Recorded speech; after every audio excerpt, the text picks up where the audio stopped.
So I spent a lot of years in development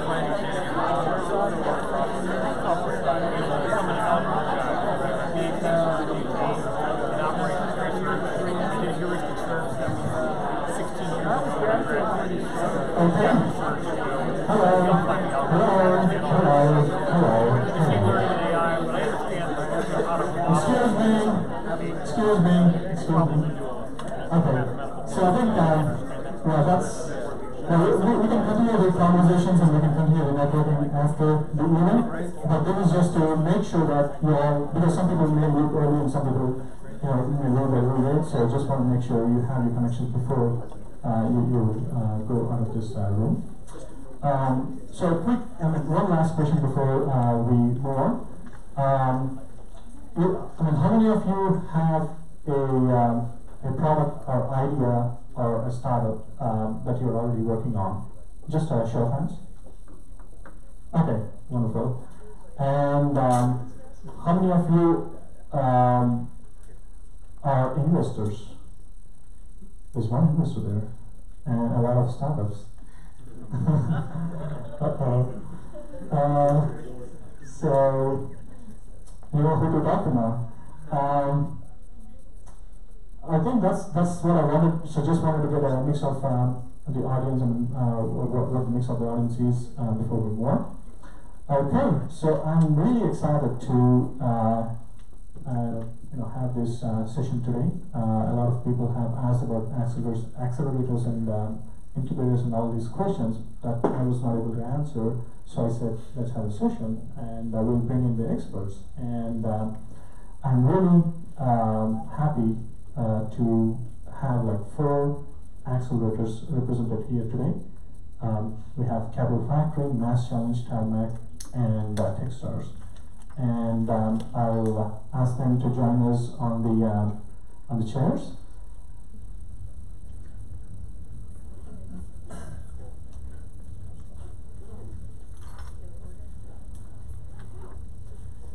And I mean, some of you may know these accelerators and some of you may not. So, but these are some of the top accelerators, not just in Texas, but also in the nation, in what they do. And so, I'm really honored to be presiding over this panel today. And with that, let me first introduce who they are, and then I'll turn it over to them to introduce themselves and their accelerators. So starting from my left here is James from Capital Factory, Lindsay from Mass Challenge, Trevor from Techstars, and Leslie from Tarmac. So the first thing I'm gonna probably ask you is, and I'll just pass, maybe I have a different mic here. I think I should. Oh, there it is.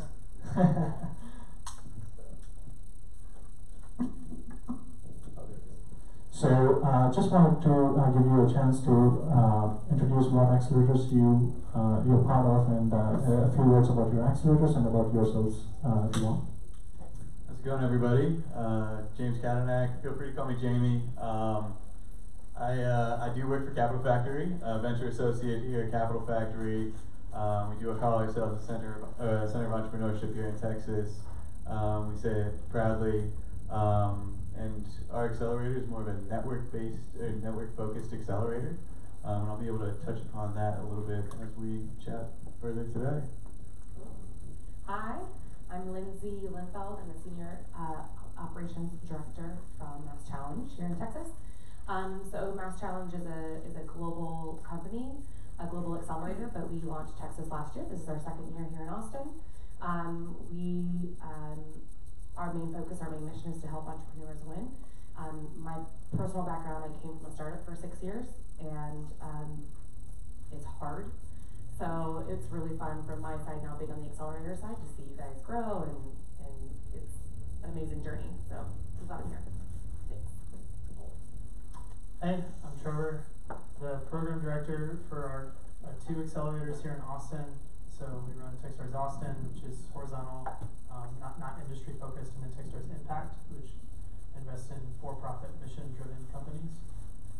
Techstars as a whole has something like 45 plus programs all over the world, and at the core, we're a network that helps entrepreneurs succeed. Also, know what it's like to be on the founder side, so yeah, can definitely know that. Hi everyone, I'm Leslie Robinson. I'm the program director for Tarmac TX. We are a social impact green accelerator, and we are sponsored by 3M. So we are more focused on early stage for-profit startups. And then I'm part of a global network as well called ANCO, and so we are around the world in 22 countries around the world. But we have our headquarters based in Paris, and so I also work on another side of my job with CALSO, which is the nonprofit that Tarmac TX lives underneath, and we support and empower women in tech, and we have sponsorships through Chanel Foundation to do that. Awesome. So with that, I think what we'll do is I'll start with a few simple questions, and then or a few basic questions about accelerators and incubators, and then we'll open up to the audience to participate in the Q&A as well.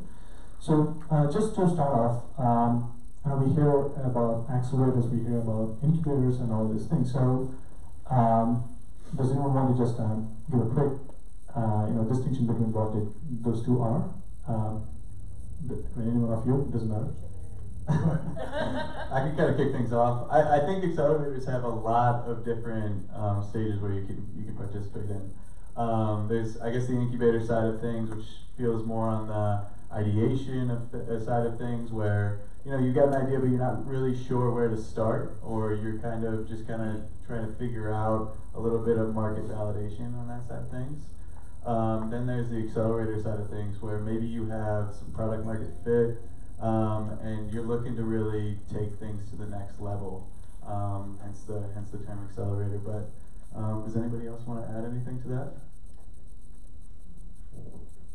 I'll just add that the categories are pretty fuzzy. So when you hear the term accelerator, it may not mean the thing that sort of you have in your head, or it may not be the same as what one person or one group says versus another.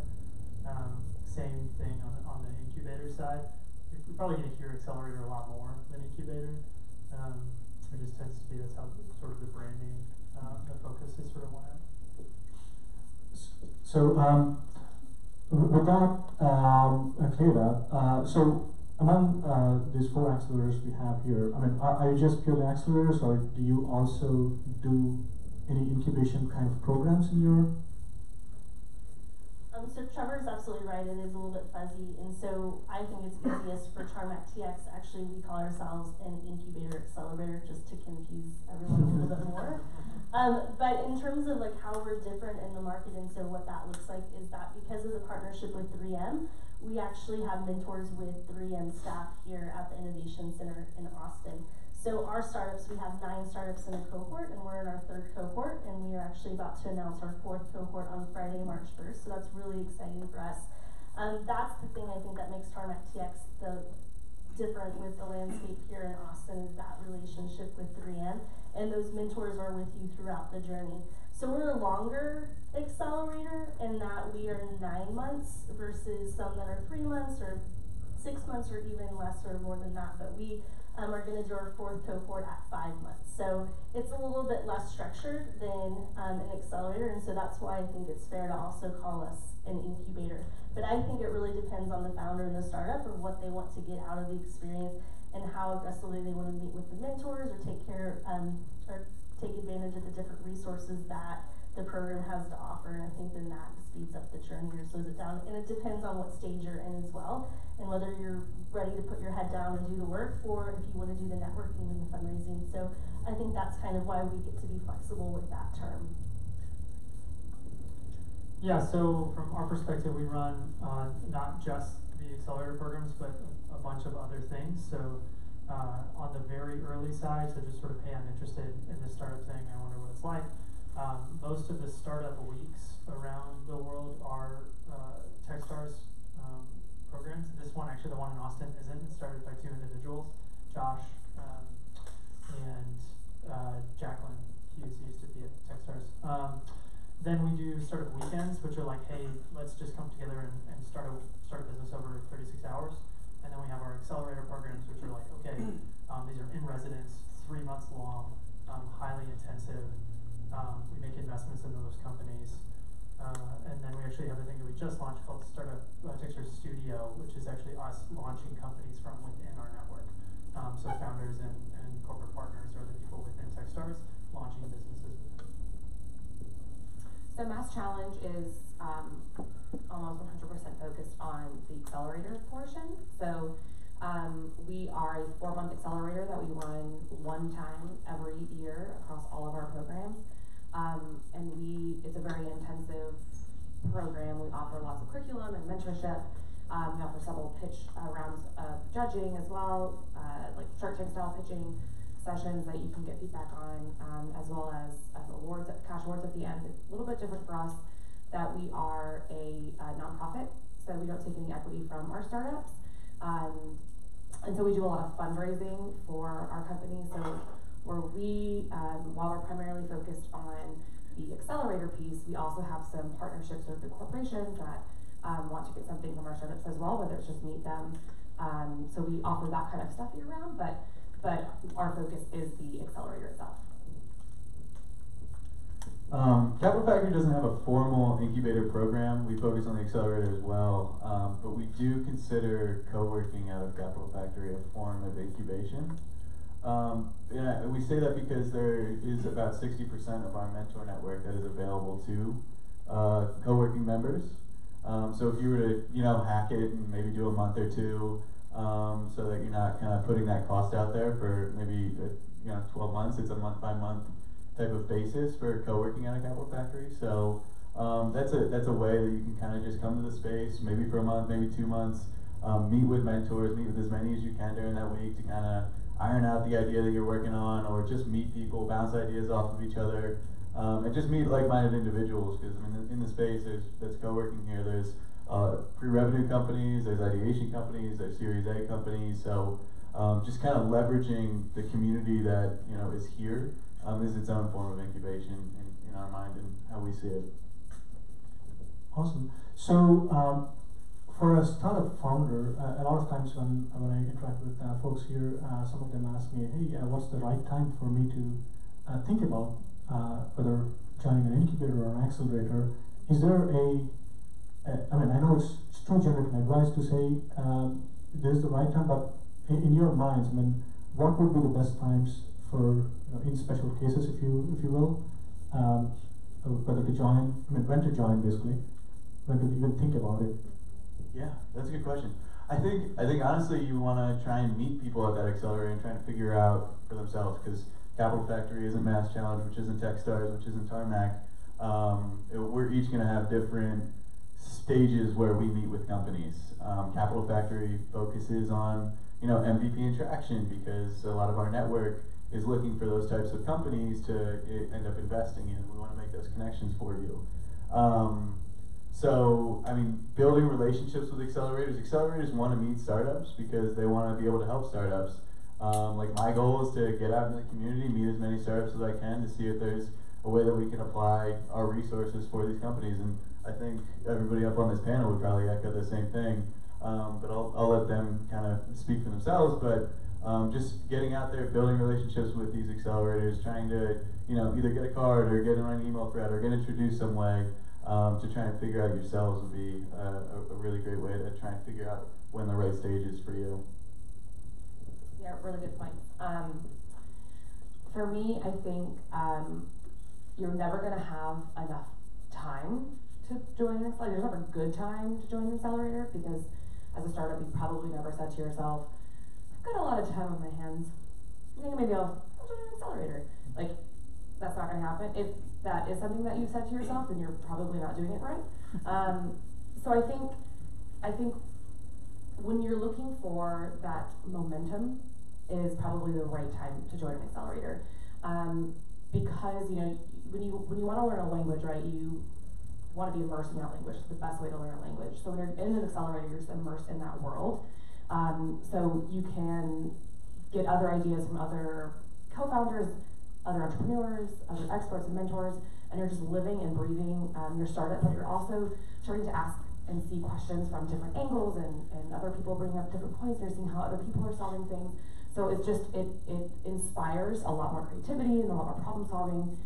So I think that momentum is really important in getting yourself to the next step. So when that's what you're looking for, then I think it's time to talk accelerator. And then like he said as well, depending on what you need at that moment in time, then dictates which accelerator makes the most sense for you.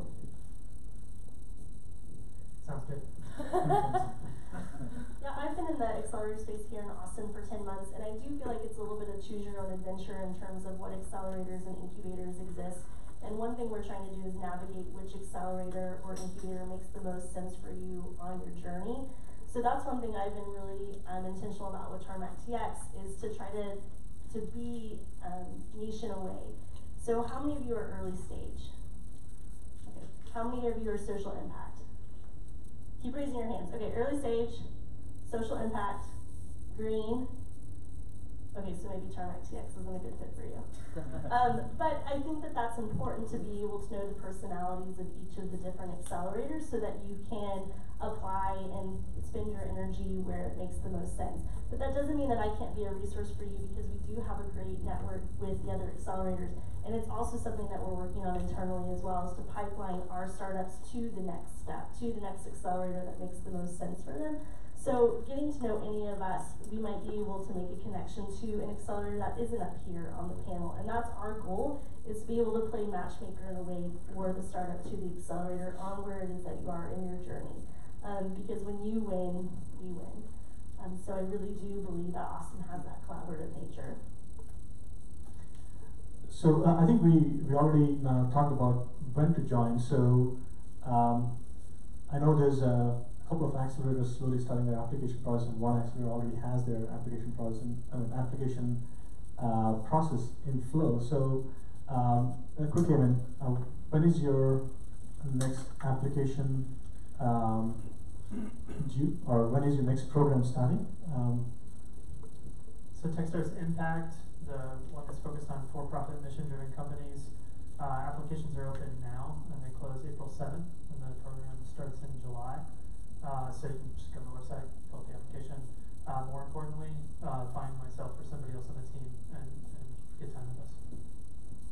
Yeah, I mentioned we are announcing our launch of our 4th cohort on Friday, so March 1st, and applications will actually run pretty long, so they'll run until June 30th, and we have actually worked in a different space every year. So the first year of our program, we were at Tech Branch, second year we're at Galvanize, this third year we're here at Capital Factory, and next year we'll actually be at the Center for Social Innovation at Relay. So that's something too that makes Tarmac unique, is that we actually do try to hit all the different co-working spaces or the different resources that are here in Austin to have those relationships and those networks available to the entire program, alumni as well. Oh, by the way, can you also mention like how many companies that you're planning to take in the cohort? 9-ish. 10. So Mass Challenge, our applications are currently open. We've been in recruiting for a couple weeks. They close March 13th. We have a small application fee. I have key date cards that I'm sitting on that give you 50% off. So if you want one of those, you can get them from me. And we take, last year we took 84 companies in our Austin accelerator, so we're looking to do roughly the same. We have accelerator cycles on a recurring basis, so every month we'll be having an accelerator cycle. We look for quality, but that typically looks for around 10 to 12 companies per month.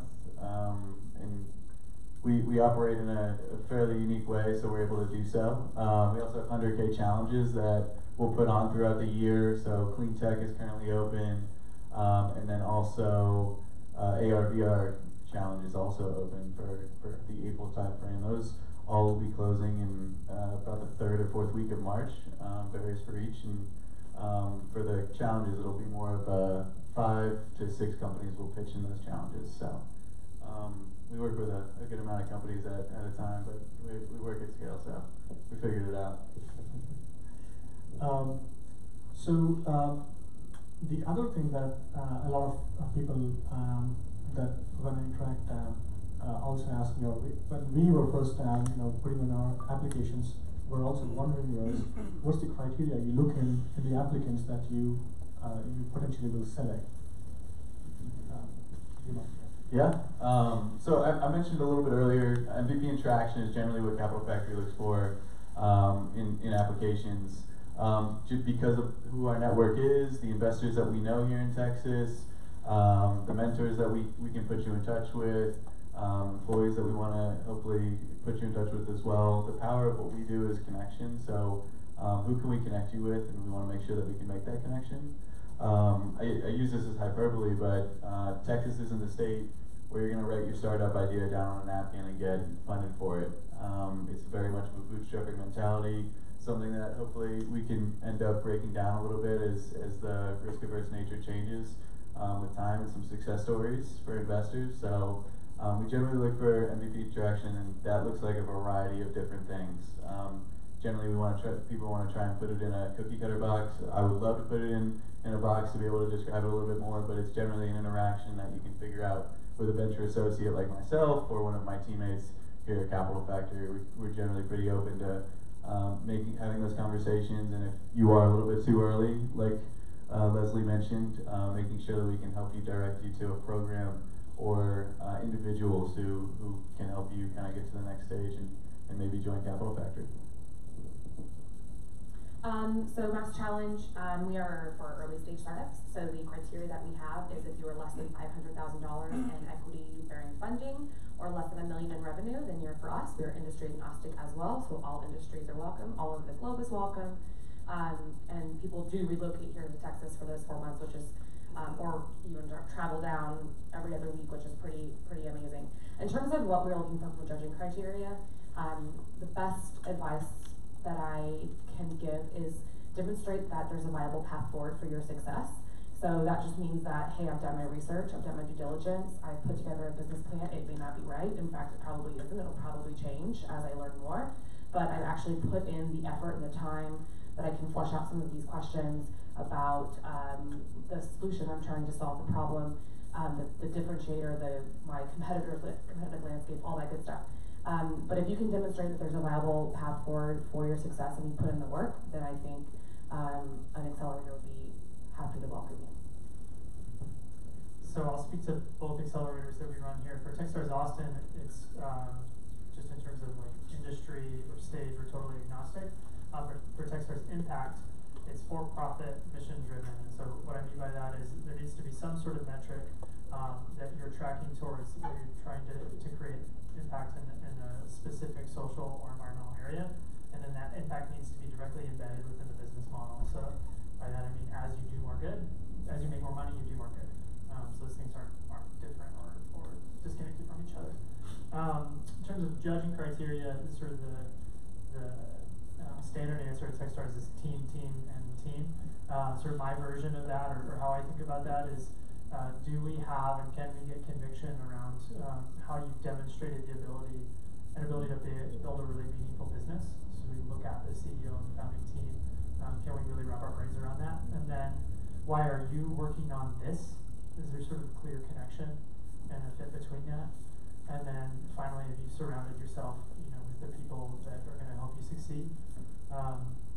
We look for some sort of data that shows that that people want what you're building. So absent of that, it's hard for us to do much. So there needs to be some level of, that's my version of traction. So like Mass Challenge, Tarmac TX is nonprofit, so we're equity free. We let you decide what early stage is, so we are not so structured in where you're at funding wise. Social impact, environmental impact, definitely being able to tie that to the business model. But in addition, we really want to make great matches with our 3M partner, and so also that founders, startups have done their due diligence on what that partnership might look like with 3M. So that's very important in the judging. And the other thing I think it's important to mention is that we actually all share the same companies sometimes. Yeah. So we've had companies that have been alums of each other's programs. So I just think that's important to notice because we have different criteria, but they've actually all been accepted into our various programs. So are there, I know Mass Challenge, Lindsay mentioned that you're industry agnostic, but are there certain industries that you focus on? I know Tarmac is social good and green. Is there any certain industries that you focus on, or is it across the board? Yeah, super agnostic. Okay. Is Texas too? Yeah, Techstars Austin for sure. Awesome. Okay. Another question that gets asked frequently, especially among solo founders, is why is everyone asking me to team up with a co-founder, bring in a co-founder? Is there a certain thing that you personally have an opinion on? I don't have a strong opinion on it. If you found something that is scalable enough that you can handle running an entire business, I mean, go for it. But I don't know how many people can have found that business, or I don't know if that's a venture-backed business. And the difference between a venture-backed business and a lifestyle business is one is going to scale much larger than the other. A lifestyle business, you'll grow it and it'll provide more than sufficient income, but it's not something that's going to have a dominant market or isn't going to scale to $1 billion like investors love to see that be. So that's kind of my thoughts on it. But as your team grows, you don't necessarily need a co-founder, but you need a team to continue to scale that venture-backed business. That's my 2 cents. I don't know about co-founder. What I'm thinking of is a little bit earlier to your point, team. So are you surrounding yourself with the right people? Somebody who might build an early stage startup may not be the right person to take it to the next level, whatever that is. So we all have different strengths. So bringing in somebody who balances yourself out and what you know how to do is super important. And if you get stuck in your own thought and your own thought of how you want to accomplish this, it may not be the best way to go about it. So having someone that can also bounce ideas off and think bigger is really important as well. Yeah. I just said don't let it hang you up. Like if you're working on something and it's just you right now, great. Right, keep working on it. And as you build and as you start to see progress, people will come to you. And if one of them happens to become a co-founder, even better. Yeah, wait for the right one. Yeah. Now, not a requirement for us either. And I think this goes back more to criteria for all of our programs, but especially for Tarmac TX, is we are also really focused on the diversity of the cohort and the makeup of the cohort. So forget co-founder, we're actually more interested in what the cohort makeup is going to be and the diversity and inclusion that is included with that. So we're also very women-friendly cohort. Awesome. So from a startup or an entrepreneur or a founder's perspective, I know different accelerators provide different advantages.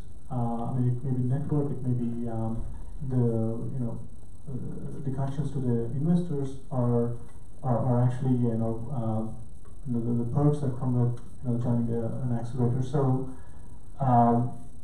from each of you, and what would be Capital Factory strength, or what would Mass Challenge strength that as a founder I can expect through the program? So what would I expect from joining your program? If you want. Okay, yeah. I've mentioned it, so 3M's going to love that I'm on this panel, but it is the mentorship with 3M. I mean, absolutely. But also the global network that Inco has built, and so we really do try to connect with our global network. So whatever your issue or your theme is, to get that global perspective with the different startups that exist within the 22 countries where we have programs, that's something that we're trying to be more intentional about, so that there can be different set of eyes, a different set of perspective on the problem that you're trying to solve here locally in Austin. So we do also focus on local Austin issues that can then obviously be expanded to Austin, Texas, the US, the world. So that's something that's interesting, is to take that onion peel and go down with it. So network, yes, absolutely. So worldwide network, we've got programs all over. We have 1,600 portfolio companies now. So absolutely that. I would also say in Austin particularly, actually this is across the board too, is that sort of Techstars is a thing called Give First, which is sort of the ethos that we try to approach everything. We're really, the hope is to drive value to every single person we're able to interact with, and that each person in the network is doing that. And I see that played out over and over again. I think it's really special about our community. And then the last one within Austin specifically, we're very metrics focused. So the focus within the accelerator itself is how do we help you understand what are the levers that drive success in your business, and so what can we do to get really focused on that and then rigorously test it. So that's a lot of the core experience. So I don't think Mass Challenge is unique necessarily in our mission, which is to help entrepreneurs win. But we sincerely want to put entrepreneurs first in everything that we do. So, which is why we are No Equity. Networking and our global community again is like echoed here is a big part of us for us as well. Here in Austin during the program itself, what I think is a little bit unique about Mass Challenge is that we are a larger cohort in all of our programs. So when you come and you sit in office with us, you have all of those co-founders and founders there with you, sitting next to you. In fact, we had 3 companies come in from different parts of the country last year, and they rented a house out in the middle of the country here in Austin, and they all slept on air mattresses and lived together for 4 months, which is really cool because they just sat around and talked shop and got each other's opinions, and they're all really good friends. They support each other's startups. Surely developed a camaraderie and a team that I don't know that you get with every accelerator, but because we are so large, it's a really big piece of it. And then a little bit more about our accelerator experience in general. During that 4 months, we do want to offer curated curriculum. So we interview the startups ahead of time. What do you want to learn? That's the curriculum that we build. Who do you want to meet? That's who we introduce you to. All of that put in mind that we want to help entrepreneurs when they are our first priority. Capital Factory, the accelerator that we have is very self-service, very self-driven by the entrepreneur. We like to think of it as a fire hose. Just come in here every day, and you plug into that however you see fit. Whether that's investor side of things, fundraising strategy, working on your pitch deck, investor target list, us making introductions for you on the investor side, the mentorship side of things, where you can leverage the mentor group and the point of contact for the mentor group to understand what your gaps are and who you need to be talking to. Our startup associate, who is really just kind of keeping tabs on all of our accelerator companies and all of the happenings here at Capital Factory, what VIPs are coming through the space, what events are going on, helping you plug in. But it's very questions driven. How can we help you? Let us know what you're working on and what would be most powerful for you at that moment, what would be most impactful for you at the moment. It's not a lot of tapping you on the shoulder. We don't have like a boot camp or anything that we'll put you through, but we do have workshops that happen over time that you can take a la carte, but it's really the focus on who can we put you in touch with, let us know who we can put you in touch with, let us know your focus for that 6 months and beyond, and we can kind of go from there. So very, very self-service driven, very network focused, power of connection, kind of going to the lifeblood of Capital Factory. Awesome. So I think with that, what I want to do is also open the questions to the folks here. So does anyone want to start with a question? So what stands out to you the most during the application process? Our application process generally looks like meeting with a venture associate and building a relationship over a little bit of time. So if we see an application that we really are surprised about, it's probably some revenues that we didn't see, or depending on who introduced you to Capital Factory or how you found it. Most of the companies we already have pre-existing relationships with, either they're co-working members or we've met them out in the community, a venture associate has. So we generally have built a little bit of a relationship and then encourage you and try to find the right timeline for you to apply to Capital Factory, because it's such a recurring basis that we want to make sure that that's kind of optimized. So I generally traction will stick out. That's always a sticking point. If it's somebody that's super in our network that we've seen before and we didn't realize they were working on something, that'll generally stick out too. But have you built a business that is starting to take form? Will kind of stand out a little bit more in regards to our accelerator and what we look for. So for Mass Challenge, there's actually 2 stages of the application process. So the first one is online. It asks about 10 questions, pillars of building a business. So what are you trying to solve? Why are you unique? Who are your competitors? What's your financial plan? Your go-to-market business model, all that good stuff. So the interesting thing about that online application is that the answer box is like character limited. It's the length of like a tweet. So you have to be really, really concise in what your answers are, which means that you have to know your business really well. And that comes through in an application. The second part of the application process, so the first part, last year we had 528 applications come through for the first round. Our judges then selected 281 to come in for an in-person pitch. It's Shark Tank style. You're sitting in front of what would be like an investor board, although they're all members from the community. And you give a 20-minute pitch, 20 minutes in the room with them. And for me, during that time, not only what stands out is not only that you know your business well and you can talk about it concisely, but I also love the story behind it as well. So the high impact piece really resonates with me personally, with a lot of our judges. So I think about the founders that we work with less as people who are going through a program and more as relationships that we're building that we intend to continue on with for years, 3, 5, even 10 years. So to that end, our ability to build that relationship and really understand who those founders are, how they're thinking about the problems that they're thinking about, what assumptions they're trying to test within their business, those things are the most important things that stand out. And the primary way that I see that sticks out for me is in the way the founder follows up. So if I'm getting weekly or bi-weekly updates around, hey, here's what I tried this week, here's how it went, here's what I learned and what I want to do next, it gives me so many more data points and so much more insight into that person than I'd ever get otherwise. And then so just to the specific question on the application itself, to that end, there are 2 sections around team that I look at. So one is just tell me about an amazing thing that you've built. So each of the founders tell us about that. And then just tell us about the team. Those are the things that I focus on first. A lot of the same, except our first filter is going to be, what is your local Austin problem? So are you being intentional about solving an issue that's local to Austin? So that would be our first filter. Thank you. Any other questions?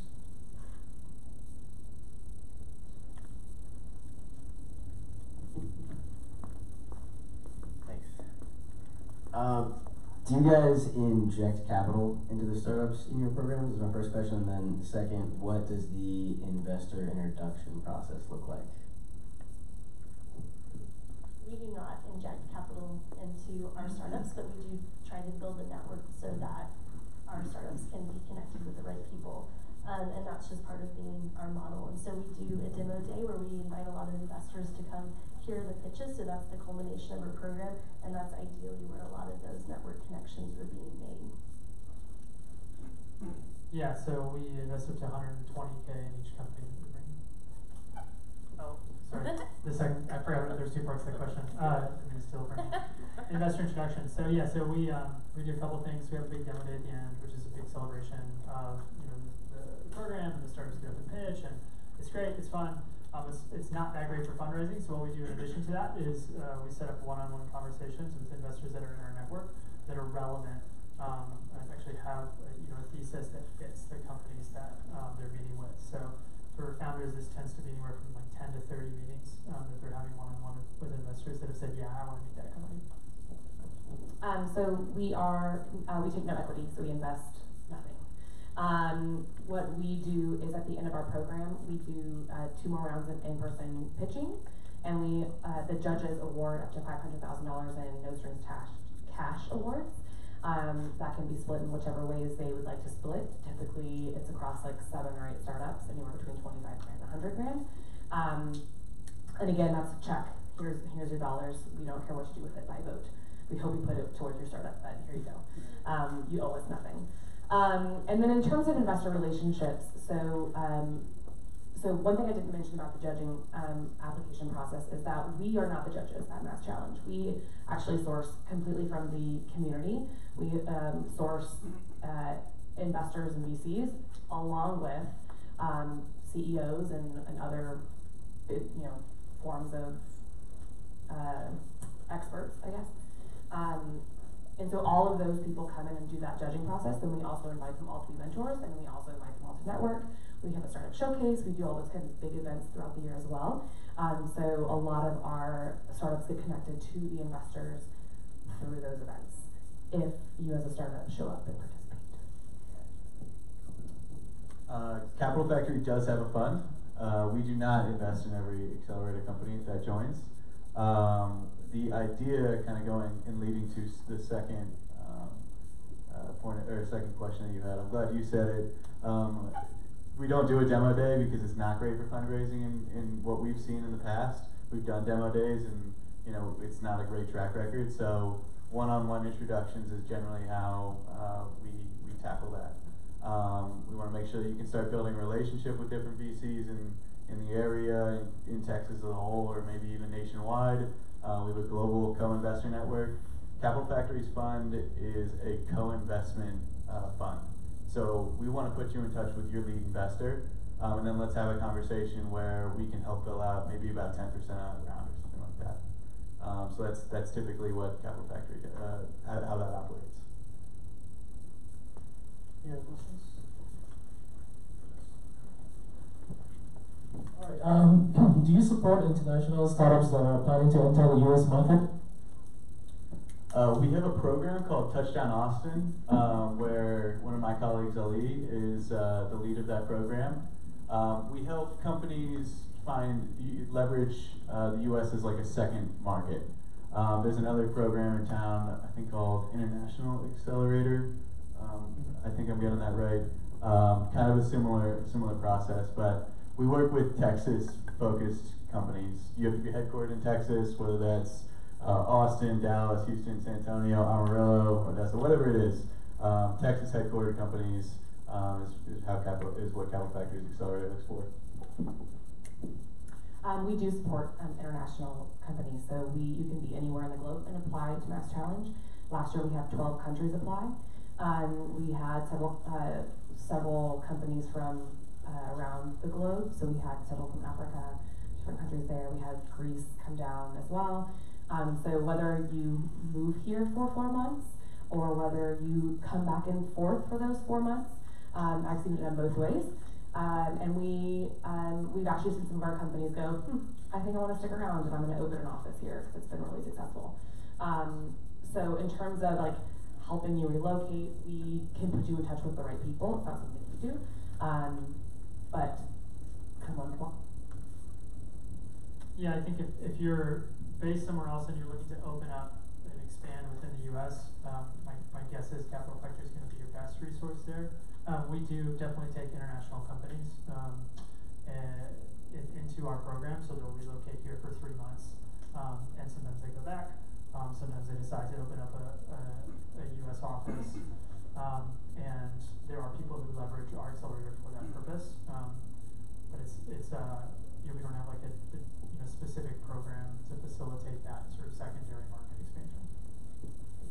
Tarmac TX does, if you're willing to relocate here, I think like everyone else. But also we have Tarmac SF, so Tarmac San Francisco, which is specifically geared towards international startups who want to spend time in Silicon Valley. So that actually might be a better fit. Not that we wouldn't take international startups, but just that might be a better program fit. So, Lindsay, you've mentioned a couple times that you guys don't take equity, so I assume by default that means the other accelerators very likely do. So I'm curious to know how the equity is worked out. What are some examples, and or what is the cost of these programs? Yep, we take 90% of your so we have a program fee, 6% common stock. And so common stock means that we have the same preferences as the founders. When you get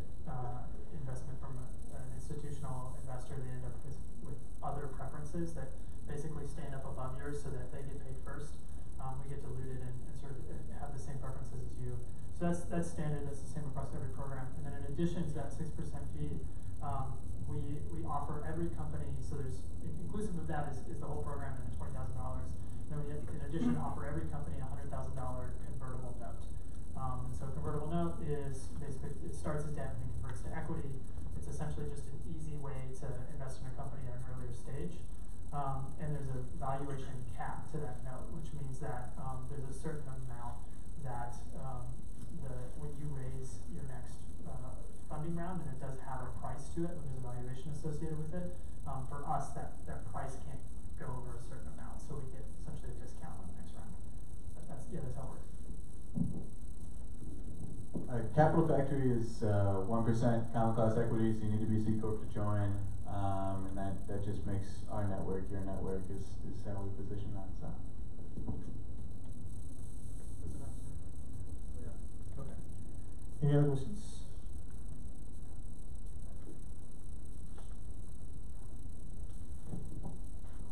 No more? Oh, good. I was starting to forget my question. Sorry. So between kind of like the three different like values of an accelerator that you guys mentioned around like getting more access to funding, physical space, and mentoring resources, or something else, what do you find among all those different options tends to be like one of the highest growth drivers, like game changers for people coming to the accelerator?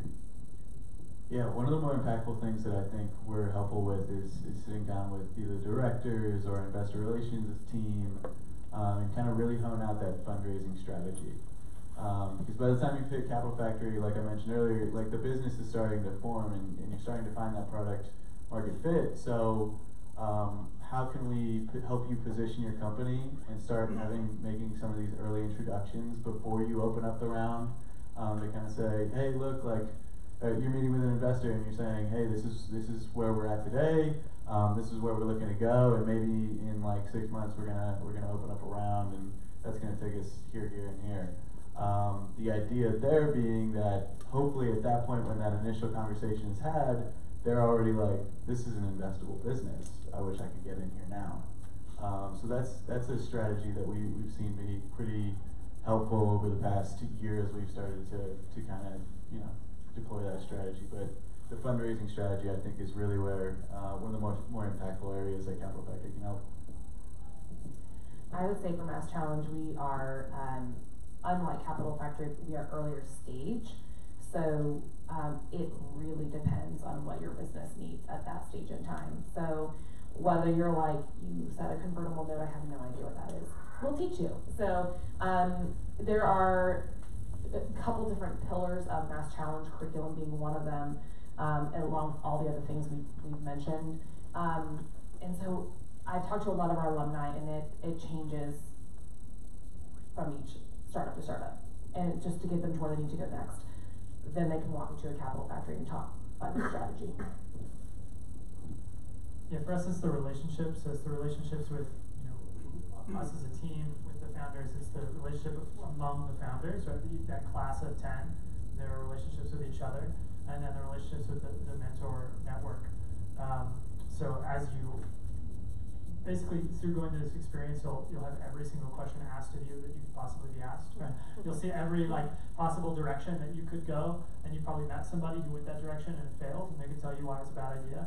Right? And then sort of from that whole experience, you get to build your own conviction around what you think matters most and sort of where the best bet lies, and then move forward. Just knowing the third cohort that's currently happening right now at Tarmac TX, I would say 1/3 are in it for the 3M mentorship and really get a lot out of that, and specifically applied because they knew who they wanted to meet with here in Austin and what that would look like. And I would say 1/3 is absolutely the co-working that's available through Capital Factory or through Center for Social Innovation next year. And I would say 1/3 is just accountability. So they're later stage and they really just need some kind of structure, but not an intense curriculum to keep them on track, and then the community that goes with the cohort. So I would say it's 1/3 3M mentor, 1/3 co-working, and 1/3 with the community.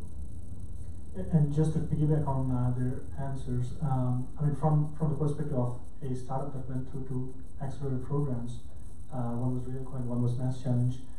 For us, what we found most impactful was, or there's two things which we found more impactful than the others. One is the sessions with the mentors and advisors that we have one-on-ones with them, and we truly get to understand where we stand with our products or a startup, and where we need to focus, and what we're doing wrong, and all those things. So those are the things that when we talk to a lot of mentors and advisors from that accelerator programs, we kind of got an idea of hey, this is what we can try next, and this is what we can avoid doing, and things like that. And the other thing that we really got advantage was from the network that they have. So we got introduced to investors, we got introduced to a lot of companies, and especially that we are a B2B company. It may differ from company to company that goes through these programs, but we are a B2B company, and so for us, getting to know the people that make decisions was hard initially, because we were nobodies before when we started our business, and when we went and talked to certain businesses and say, hey, we want to have a conversation with the GM or with the decision maker here, no one would know who we are, right? So that was where the introductions from the network, from these accelerators really helped, and that was where we also got our initial customers, our network through network customers and all those things. So those were the two of the more impactful things that we got from the accelerator program from a founder standpoint. One thing I was gonna say too, to piggyback off a couple of things that you guys said. The one great thing about accelerators is that we do some of that research for you. So it's really hard when you're a founder to be like, who's the right person to talk to? Are they actually an expert? Do they know what they're talking about? And so a lot of the accelerators have done that legwork. So that's the really nice thing about you're getting quality introductions with any accelerator that you join. Any other questions? Anyone else? From your experience with successful startups and startups that weren't successful, do you have any advice on selecting co-founders or building a team? Anyone want to do that first? All I can say is chemistry. That's the only advice I can give you. Everybody makes a comparison of marriage. I've never been married. I think I'm still too young for that, but that's the comparison I always hear. Make sure that this is somebody that you think you can work with, that you have good chemistry with, that maybe picks up where your skills drop off. That's really all I can tell you. Anybody wants to add to that? I would agree with that, and then I think there's something I touched on earlier about finding people that complement what you know how to do. I worked for a startup for 6 years, and it takes different skill sets at different stages of the company, period. And being humble enough to go, I just don't know that much about that one thing.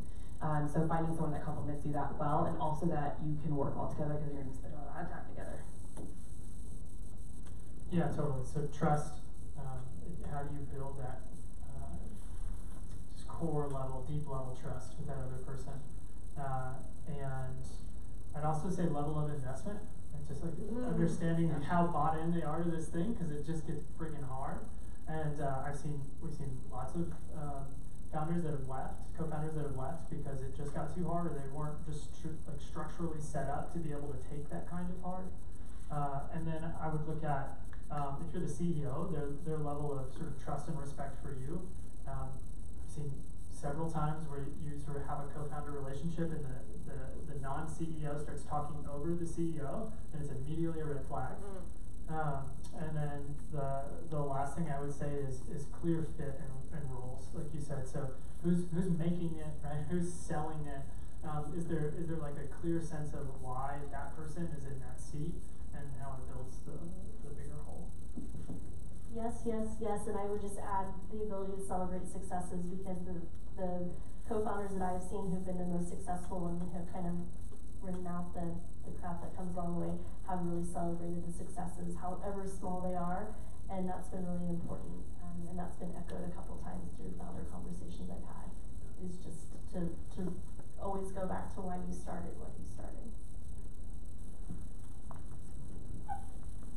other questions?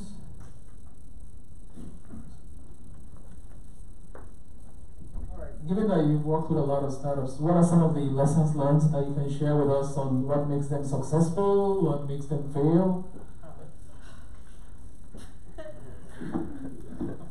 I guess we're kind of TBD in terms of our startups and what we are going to watch them do and grow. And so there are a couple that stand out in terms of just in the Austin landscape that have gone through our program. I know in some other programs in terms of just visibility and success, but really the ones that I think in my program specifically who've done well have been the ones who've taken advantage of all the opportunities and especially the pitch contest to get that money and to get the funding that they need.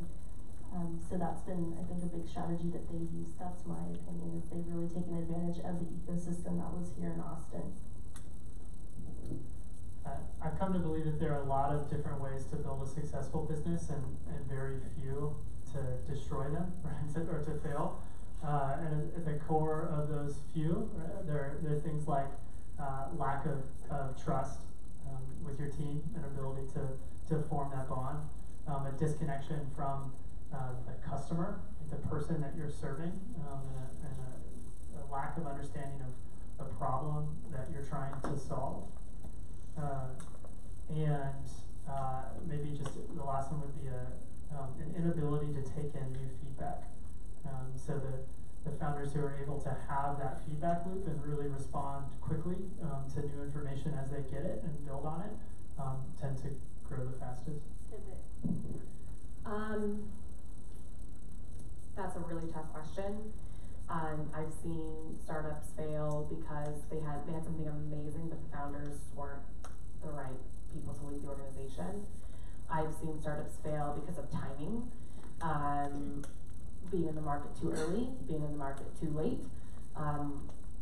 It's that sweet spot. There are a lot of things as your startup grows that you have to maneuver and pivot around. When you ask this question, like a million things popped into my head. The other big thing, I guess, that I would say, if I was to say one more thing, but other big thing I would say is I am always a fan of investing in the athlete and not the like specialist, right? So I look at people who are like, maybe this is their big company, maybe it's not, maybe it's a great idea, maybe it's not, but that person is phenomenal. They are going to get it done, whatever it is, whether it's this or something else. And so I think just that personal drive and being that go-getter plays a really big part in it because it's going to get hard. So if that's you, then you're going to be successful at something, right? Maybe it's this, maybe it's not. Maybe the timing doesn't work out for this company, whatever. But you as a person will be successful in something. That makes sense. This is like a advice-based question, I kind of would say. So like, take the parts that you like, take the parts that you don't like, or don't take the parts that you don't like. Hustle is definitely one of them, and that kind of helps. We're able to figure that out, like by companies joining our accelerator.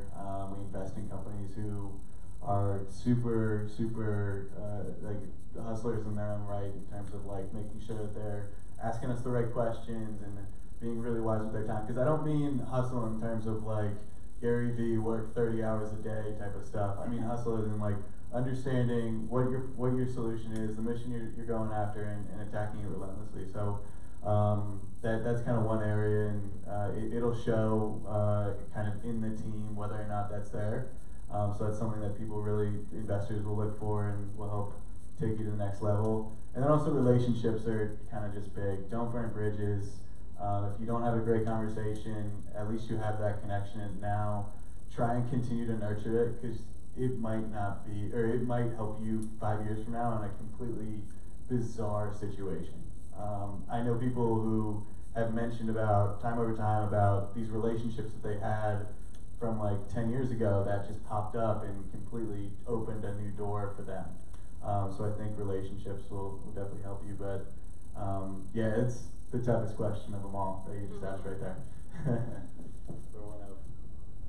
Any other questions? What stage do you guys take the companies? Like, does it have to be an idea, or does it have to be a kind of halfway through, or what is the stage when the application has the most successful starting to form, starting to see that product market fit, product in the market that people are willing to pay for, that a pain that's actually being solved. I'll let everybody. So for Mass Challenge, so the only criteria is that it's early stage, so less than $500,000 in equity bearing funding or less than $1 million in revenue. We have actually had startups in our program at various forms of stages from in that early stage definition. So we had a company who for 2 months did a lot of research and due diligence on their application and really figured out exactly what they wanted their business to be, but hadn't built anything. And it was an app, so they like sketched out an app and took pictures and were like, this is what we think we want it to look like. And they got it. And then they've done fantastic. And then we have people who have been going through the FDA approval process for years and have 6 members on their team, and they get it and they do fantastic. So for us, is there a viable path forward for success? You'll be successful. Yeah, impossible to answer in abstract. We have companies that come into the program that are as early as, hey, I've just got this thing I'm just now starting to work on, to I've raised well over $1 million in funding, or we're doing millions in revenue, or we have 20 plus employees. The big things that sort of make the fit in that spectrum are, one, do you have data that people actually want what you're building? So is there some sort of feedback loop or sense of traction that you have and that you're building on? And then 2, is there a clear fit for you? Like, do you really see a sense of how you're going to take advantage of this experience in this network? So we said early stage, parentheses, formation to seed funding. So we tried to define early stage, but really we let the applications speak for themselves. We don't put a dollar amount on it, because as you'll find, those definitions change and they mean different things to different people. So it's also something I think as a group we need to come to some kind of consensus on what that means. Any other questions? So one thing that you guys also mentioned was just talking about traction, like with your application and everything. So from the accelerator perspective, does that really just mean whatever the right metric is for your business, or is it just always revenue all the time? So we're doing something new with Tarmac TX. So we are social impact green, but we're actually in this 4th cohort going more green, and we're going to let the applications speak in terms of which track we go for green. So it's going to be really interesting, because for us it's going to be all about the cohort personality and trying to get them focused a little bit more than they have been in the past cohorts on that. So for us, I guess traction would be what things emerge from applicants. So that's new. TBD, we'll see how that goes. No, it does not have to be revenue. So data can mean all kinds of different things. Like, so for one company from the last impact program, it meant the data was a serial entrepreneur who had already been through the whole experience and exited his company and had deep personal experience with the problem. Was his son had he basically was the customer. He was experiencing the problem itself. And that for us, for that founder, was enough data to say, yeah, we're interested. I think you mean in terms of getting into the accelerator? Yeah. So no, not just revenue. In fact, like I said, for us, it's really early stage, so there are plenty who don't have revenue, and I can almost guarantee that the plan that you have for revenue probably is going to change as you go through the accelerator anyway. So that's not so much of importance as much as can you define the pillars of your company with some data points behind it. Did you validate? Are you actually solving the right problems? And yeah, I'll leave it there. Yeah. A good example of, I think, a company that's gone through Techstars that is now working with Apple Factory, Better Living Technologies. Is that what you're talking about? Mike was, it sounds like when they met with Trevor over at Techstars, it was a little bit pre-revenue. By the time they hit us, it was still on the early side. We've known Mike from previous companies too, so he was on the earlier side, but it's generally for us traction in terms of revenue, paying customers, but in other instances that are occasional to more rare, we will let in earlier companies. But working with a venture associate at Capital Factory, not just applying to the angel list, we're all super open to meeting with new companies and new individuals that are either new to the ecosystem, established in the ecosystem. So that's kind of how we view it. Work with a venture associate on the timeline to joining the Capital Factory Accelerator. I just want to piggyback on that because I think sometimes there might be some cultural sort of associations around like the application process and thinking sort of that's the only way to get in. I can't emphasize enough that how accessible, and I'm sort of putting to, sorry, but like we are and accelerators are in general, same for investors, like it's our job to meet with you. Yeah. It's our job. So don't be afraid about reaching out and asking for time or asking to share just a little bit about what you're working on. That relationship is going to be way more valuable than what we can see on paper. James@capitalfactory.com. Like that's it. Like reach out to us. Like we're super accessible. Any other questions?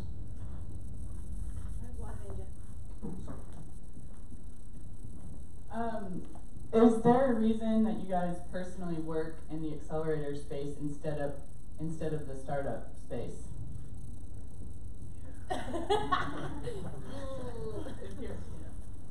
No. Actually, my background up until June was in higher education, specifically international education. But as one does when they live in Austin, I thought it'd be really cool to like do something innovative and different and work with startups. And I've had a couple like ideas in my head, so I thought, well, why don't I just run a program and learn along the way and see if those ideas can gain traction, because it was never the right time, which I know is an excuse, but I'm thinking that time's coming up for me to actually then make the transition. So that's exciting. So I'm kind of learning from others as I'm leading them, which is humbling. Yeah, I'll give two answers. So the investor role versus the founder role is unique in that you get to have a whole bunch of different problems that you get to play with. So it really plays to the ADD that you might have, and so that's something I love about it. Is I get 10 companies I get to mess with, every program, and that's really fun. But the operator side definitely sort of pulls me back, and so the sort of more personal answer is it's just a little more stable, right? To like to be in this position right now. So this is just sort of nicer to not be into the crazy of startup for a little while. I'm not that smart. That's mainly it.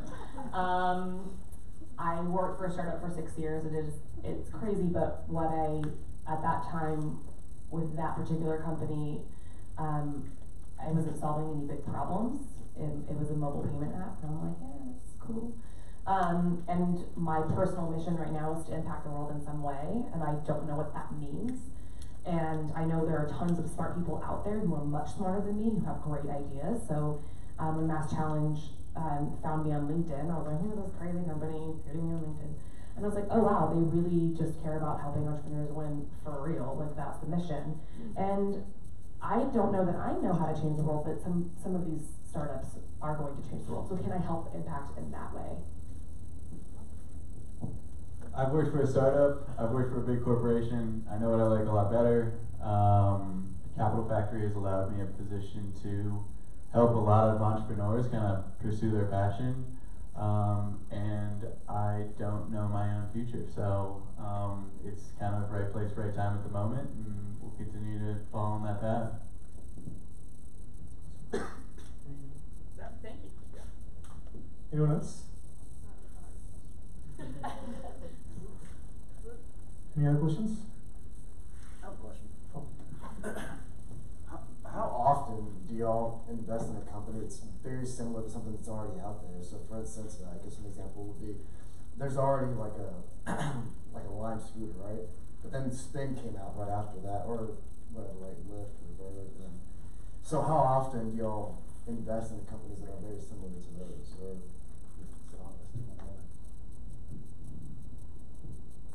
trying to think, does anybody want to answer first?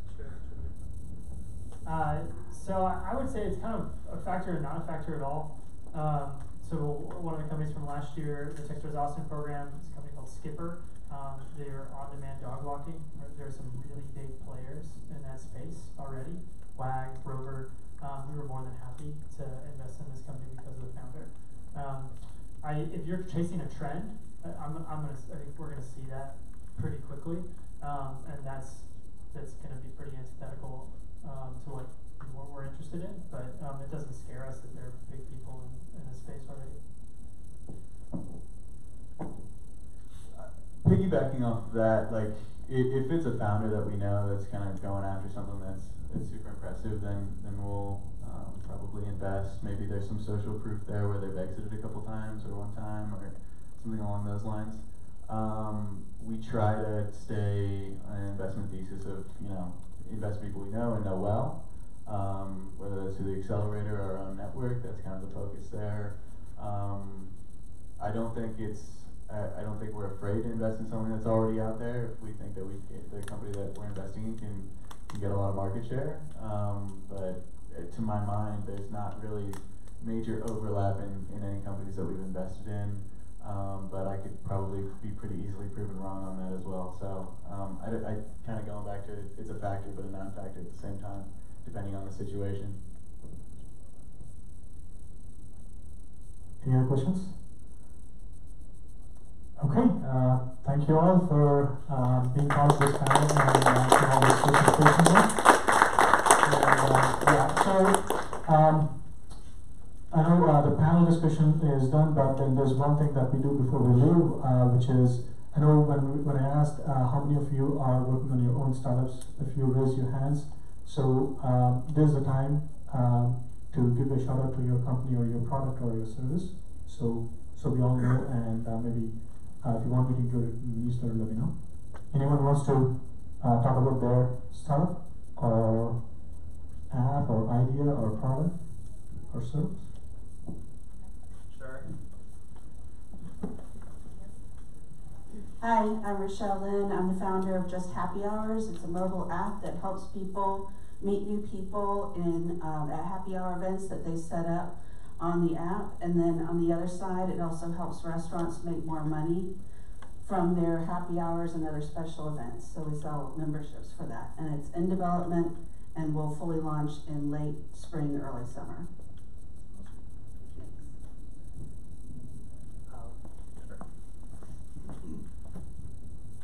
Hi, I'm Sky Knight. I'm doing virtual reality education. So we're really in the experimental phase right now. So if you're interested in education or VR or just like future tech, come talk to me. Developer and entrepreneur.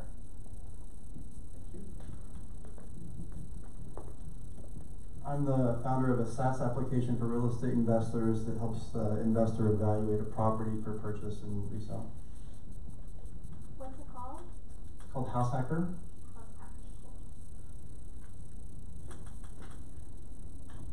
Hello, my name is Brandon Thurman. I'm the founder. Hey, what's going on? Founder and CEO of Root, which is a mobile application designed to drive more conscious consumers to small businesses and minority communities, with the intent to support those businesses locally more often so that we can reinvest in those communities. What's the name of it? The name of the company is Roog, R-O-O-G. I have an Instagram and Facebook account, so I can share it with you after this.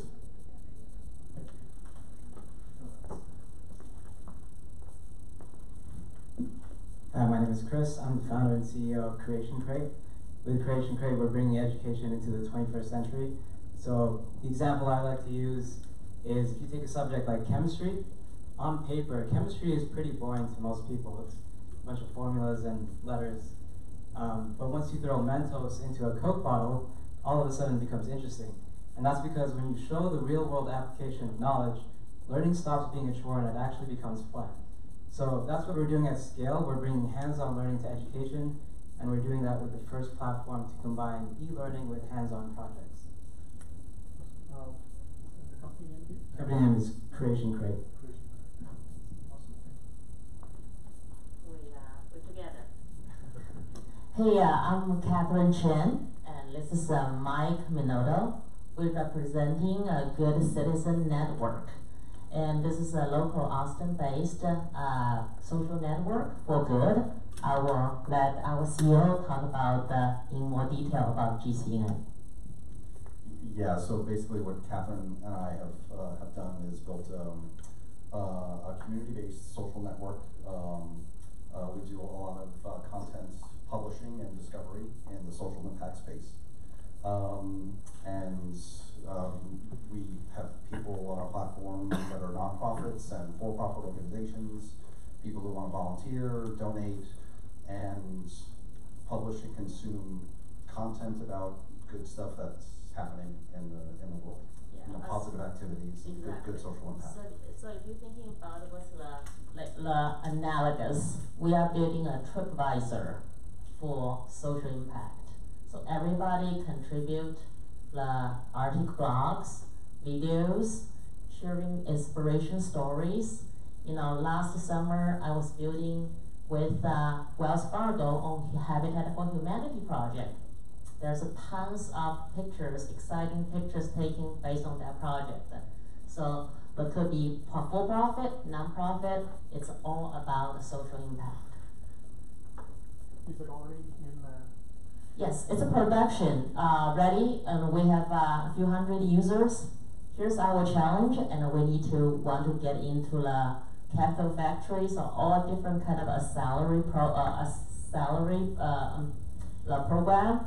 The reason is we are pretty needed a lot of help in marketing, in reach out the key decision makers in Wells Fargo, in IBM, in any companies. You know, I don't know, there's some statistical data.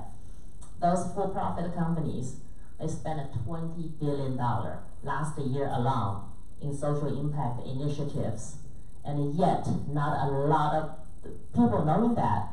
And another data, Wells Fargo, they spend 2 million employee hours in volunteering. So all those good social impact done by those companies, and those stories just not getting out, not the inspiration part. We want to encourage for-profit, non-profit, using their evangelists to make all those positive news being known for more people. Basically inspire the whole society to do better or do good. Everybody do better.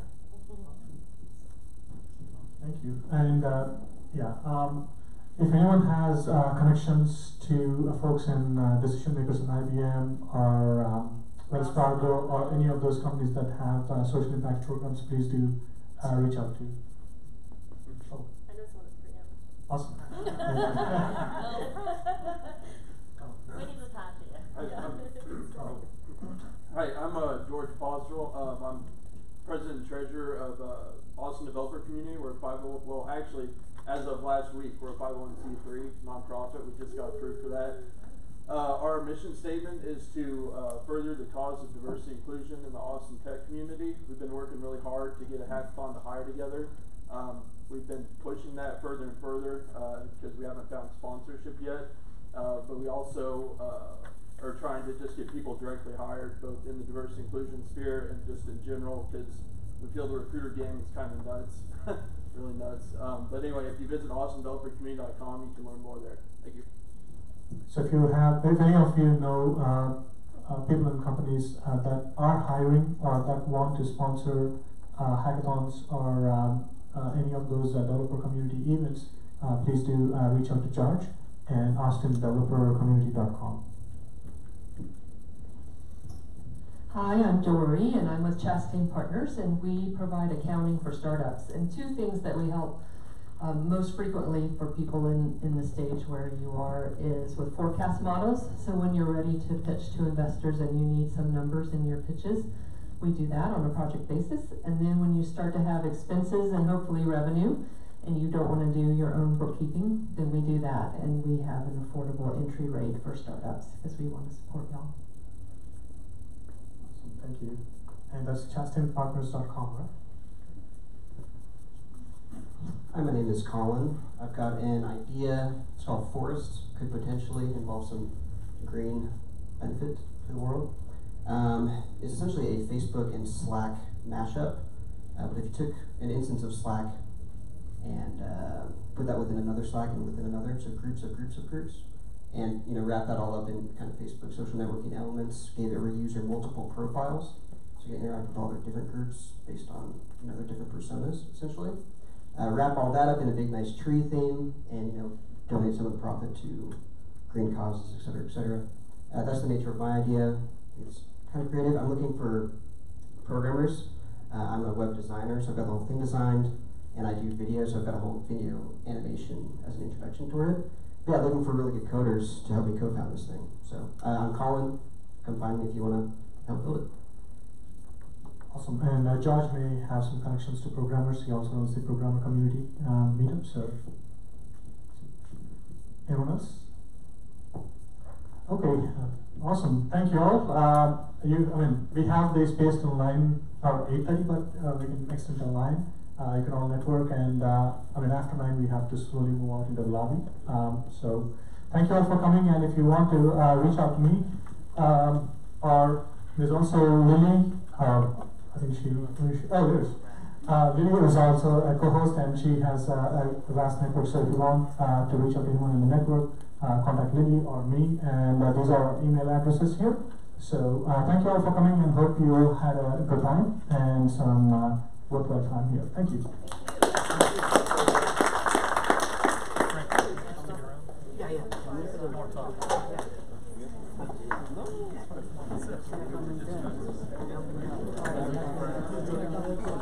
Yeah.